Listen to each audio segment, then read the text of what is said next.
ठाकुर जी के परम भक्त थे त्रिपुरदास, बहुत अच्छा चरित्र है उनका। तो त्रिपुरदास जी जो थे श्रीनाथ जी की गगदल बना के भेजते थे। गगदल जानते हैं, कंबल, सर्दियों में जो ठाकुर जी धारण करते हैं। किसी ने श्रीनाथ जी के दर्शन किए हो, शीतकाल में दर्शन करना, ठाकुर जी का मुखमंडल दिखाई देता, बाकी सब ऐसे पूरे ढके रहते हैं, उसको गगदल बोलते हैं। तो त्रिपुरदास जी जो थे ये बहुत बड़े मंत्री थे, इनके पास मंत्री पद पर थे तो खूब धन आता था। तो ये बढ़िया सोने की जड़ाऊ, चांदी की जड़ाऊ, बढ़िया गगदल भेजते थे ठाकुर जी को। किसी ने जाके बादशाह से शिकायत कर दी, बोले त्रिपुरदास जी आपके खजाने के सारे पैसा लगा के गगदल बना के श्रीनाथ जी को भेज देते हैं। तो बादशाह ने इनको अपनी मंत्री पद से हटा दिया, और जैसे ये मंत्री पद से हटे कंगाली आ गई, गरीब हो गए। अब इनके पास इतना भी धन नहीं था कि गगदल खरीद के भेज सकें। तो एक लिखने वाली कलम थी इनके पास, वो कलम बेच दी जाकर के, तो उससे 1 रुपया मिला। 1 रुपया से इन्होंने जो वस्त्र खरीदा, बिल्कुल 3rd क्लास वस्त्र खरीदा, 1 रुपए का आया।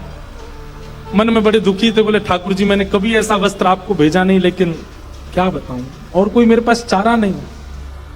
वो वस्त्र खरीद करके और उस पर प्रेम से हृदय से लगा के उस पर बढ़िया सुंदर कुछ रंग रोगन किया, जो जो उन पर उपस्थित था।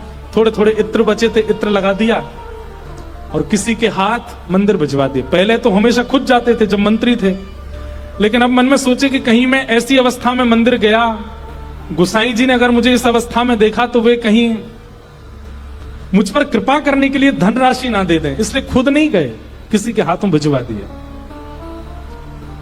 गगदल नहीं बना पाए थे, चद्दर बनी थी, बस भिजवा दी।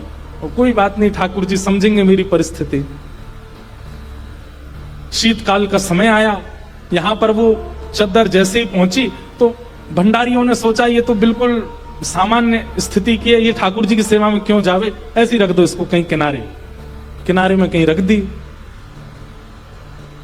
शीतकाल प्रारंभ हुआ, जैसे ही ठाकुर जी को गगदल पहनाई, रात्रि में शयन करा करके गुसाई जी चले गए। रात भर गुसाई जी ठिठरते रहे, मुंह कांपते रहे, हाथ पर कांपते रहे।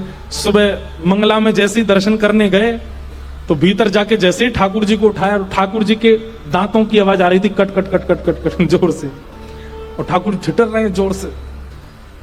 गुसाई जी बोले 5-5 गगदल पहना रखी हैं, फिर भी ठिठर रहे हैं, अंगीठी जला के लाओ। अंगीठी जला करके ठाकुर जी के आगे हाथ सेक सेक के, कभी हाथ पे लगा मैं, कभी गालों पे लगा मैं, कभी गले पे लगा मैं। ठाकुर जी बोले जाड़ो लग रहा हो, बहुत जोड़ते जाड़ो लग रहा हो मोए।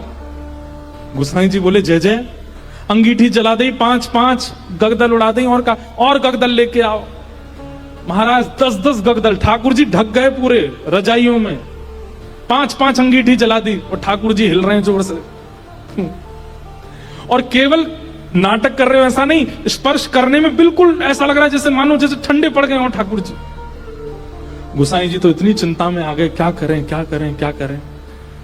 अचानक गुसाई जी बोले 10-10 गगदल और 5-5 अंगीठी, फिर भी ठंडक नहीं जा रही, कोई लीला तो नहीं श्याम सुंदर की। ओहो, निश्चित ही किसी भक्त के द्वारा भेंट आई है और वो हमने पधराई नहीं है, इसीलिए ये सब हो रहा है। तुरंत गुसाई जी बोले किसी भक्त की भेंट आई थी क्या, क्या क्या भेंट आई बताओ। सब बताया, बोले ये भेंट आई है। पर एक बोला एक और आई है, वो पतली सी चद्दर आई है एक, उसका कपड़ा भी ऐसा हम भी नहीं पहने, वो रखी है किनारे। गुसाई जी बोले वही लेके आओ। लेकर के आए।